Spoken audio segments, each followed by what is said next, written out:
मित्रांनो, तुम्हाला खूप जास्त टेन्शन असेल किंवा तुम्ही जास्त टेन्शन घेत असाल, सतत मनात सारखे विचार येत असतील, आज काय होईल, उद्या काय होईल, मुलांचं काय होईल, पत्नीचं काय होईल किंवा पतीचं, आई-वडिलांचं किंवा घराचं स्वप्न, गाडी घ्यायची आहे, नोकरीत बऱ्याचशा गोष्टी असतात. व्यापार कसा चालेल, नोकरीत प्रमोशन कधी होईल, पगार कसा वाढेल, पैसे कुठून येतील, असे बरेचशा गोष्टी असतात, चिंता असतात, टेन्शन असतं, विचार असतं, जे आपल्या मनात सतत येत असतं. मुलांचे लग्न असेल, शिक्षण असेल किंवा अभ्यासाचं टेन्शन, नोकरीचे टेन्शन, असे बऱ्याचशा गोष्टी असतात त्या आपल्या मनात येत असतात आणि याने आपण चिंतित असतो. ते याच्यावर उपाय काय? तर अगदी सोपा उपाय आहे मित्रांनो. कारण टेन्शन विचार जेव्हा आपल्याला येतात तेव्हाच आपली हेल्थ, आपलं आरोग्य खराब होत असतं.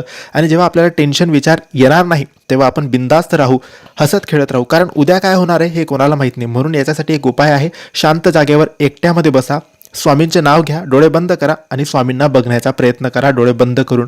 काही दिवसात टेन्शन कमी होईल.